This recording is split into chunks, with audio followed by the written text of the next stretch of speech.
اسلام انسان کے اوپر ایک ذمہ داری ڈالتا ہے، جیسے ابھی آپ نے ہاں تھوڑی دیر پہلے کہا، جی جی اور ہر شخص سے اس کی ریت کے بارے میں سوال کیا جائے گا، اور ہر شخص سے جو بھی اس کو وسائل مہیا کیے گئے ہیں اس کے بارے میں سوال کیا جائے گا۔ ایک بات یاد رکھیے بالکل گا کہ رزق اللہ تبارک و تعالیٰ نے ہر انسان کا لکھ دیا ہے کیا ہے، بالکل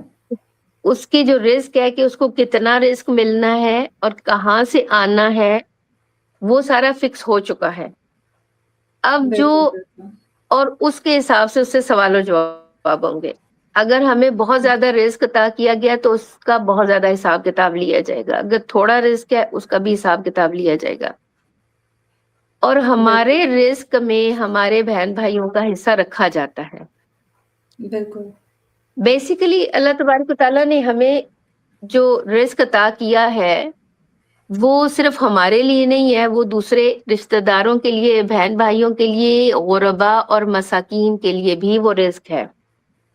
بالکل اور وہ یہ کہتے ہیں نا اللہ کہ آپ تبارک و کا تعالیٰ کا بہت ہمسایہ بڑا کرم ہوتا ہے۔ جی جی بالکل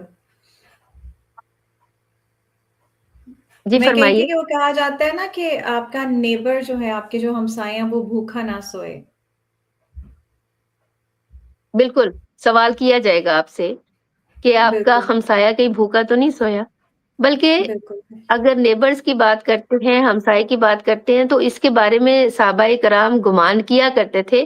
کہ ہمیں یہ ڈر تھا کہ کہیں ایسا نہ ہو کہ ہماری جائیداد میں بھی ہمسایوں کا حصہ ہو۔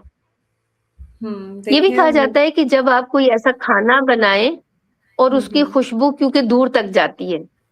تو کوشش بالکل کریں بالکل کہ یا تو اگر آپ کسی کو دے نہیں سکتے تو ایسے ٹائم پہ کھانا بنائیں کہ جب ہمسائے کے بچے سو رہے ہوں یا وہ ریسٹ لیس نہ ہوں، کیونکہ اگر آپ کچھ کھانا ایسا بنا رہے ہیں تو آپ کو چاہیے کہ آپ اپنے نیبرز کو دیں۔ ہوں یہ اگر بہت اچھی اس بات کے کی ہے آپ ہمسائے نے کے بچے بھوک، بہت گہری بات بالکل ہے یہ اتنا یعنی اسلام اتنی سینسٹیوٹی اسلام کے اندر ہے کہ وہ کہتا ہے کہ بالکل کسی کی، اس میں مجھے ایک اور بات یاد آ گئی، سرکار مدینہ حضرت محمد مصطفیٰ صلی اللہ علیہ وآلہ وسلم صلی اللہ علیہ وسلم صحابہ کے درمیان میں بیٹھے ہوئے تھے، یعنی اسلام کتنی سینسٹیوٹی کی بات کرتا ہے۔ تو ایک شخص کا بچہ گم گیا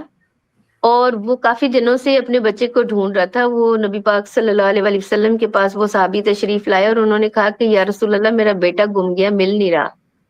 تو اچانک ایک اور صحابی نے فرمایا کہ میں نے اس طرح کے آپ کے بیٹے کو کہیں پہ کسی جگہ کا انہوں نے مینشن کیا کہ وہاں پہ کھیلتے ہوئے دیکھا ہے، تو وہ صحابی فوراً اٹھے اور بھاگنے لگے، تو سرکار نے ان کو تھوڑی دیر کے لیے ان کو پیچھے سے آواز دے کے روکا کہ 2 منٹ بات سنو، اور ان کو فرمایا کہ جب آپ وہاں پہ جاؤ گے اور آپ اپنے بیٹے کو، کیونکہ فرتے جذبات میں آپ اپنے بیٹے کو بہت محبت سے پکارو گے کیونکہ وہ گم گیا تھا، بالکل تو وہ کہتے ہیں کہ آپ اپنے بیٹے کو دھیان سے میرا بیٹا کہہ کے نہیں پکارنا، اس کے نام سے پکارنا،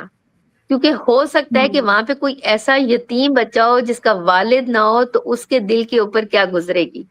یعنی اسلام اور صحیح نبی بات پاک صلی اللہ علیہ وآلہ وسلم کتنی سینسٹیو طریقے سے ہمیں گائیڈ کرتے ہیں کہ اب جیسے ایک چیز دیکھیں بڑی مشہور ہے یہاں پہ آج کل، کیونکہ ٹک ٹاک کا دور ہے، اس کے علاوہ آپ کو پتہ ہے کہ فیس بک اور سوشل میڈیا مختلف سوشل میڈیا کا جو دور ہے، اس میں کیا ہوتا ہے کہ لوگ جاتے ہیں کھانا کھانے، جہاں کھانا بالکل کھانے جاتے ہیں پھر اس کی وہ ٹک ٹاک بناتے ہیں، پھر اس کی وہ فیس بالکل بک کے اوپر بالکل ان چیزوں کو لگاتے ہیں۔ اب دیکھیں دنیا میں بہت ساری جگہوں پہ لوگ ایسے ہیں، خاص طور پہ مقزہ کے لوگوں کی بات کروں گی، فلسطین کے جی مسلمانوں کی، بالکل جو کہ کھانا افورڈ نہیں کر سکتے۔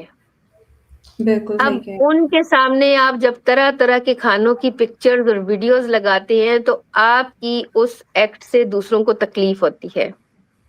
صحیح کہہ رہی ہیں آپ بالکل اور صحیح کہہ آپ رہی سے اس چیز کا حساب لیا جائے گا ہیں بالکل کہ آپ کا کوئی ایکٹ بھی، کیونکہ انسان کا جو کردار ہوتا ہے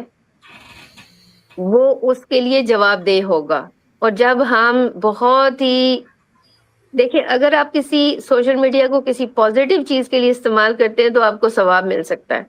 لیکن اگر آپ بالکل، کسی نیگیٹو چیز کے لیے استعمال کریں گے تو آپ گناہ کے مرتکب ہوں گے، آپ کسی کی بالکل، دل آزاری کے مرتکب ہوں گے۔ تو آپ کو یہ چاہیے کہ آپ کوئی ایسا ایکٹ نہ کریں جو کسی کی دل آزاری کا باعث بنے۔ اور خاص طور صحیح پر جو کہا لوگ بہت بھوکے پیاسے ہوتے ہیں، جو کھانا نہیں افورڈ کر سکتے، جو لگژری کپڑے نہیں افورڈ کر سکتے، جب آپ بہت زیادہ اس طرح کی چیزیں ان کے سامنے پیش کرتے ہیں اور پھر دکھا دکھا کے آپ مطلب اس کو کرتے ہیں، تو یہ چیز بہت نقصان دہ ہوتی ہے۔ تو کوشش کرنی چاہیے کہ اس طرح کے ایکٹ سے باز رہیں۔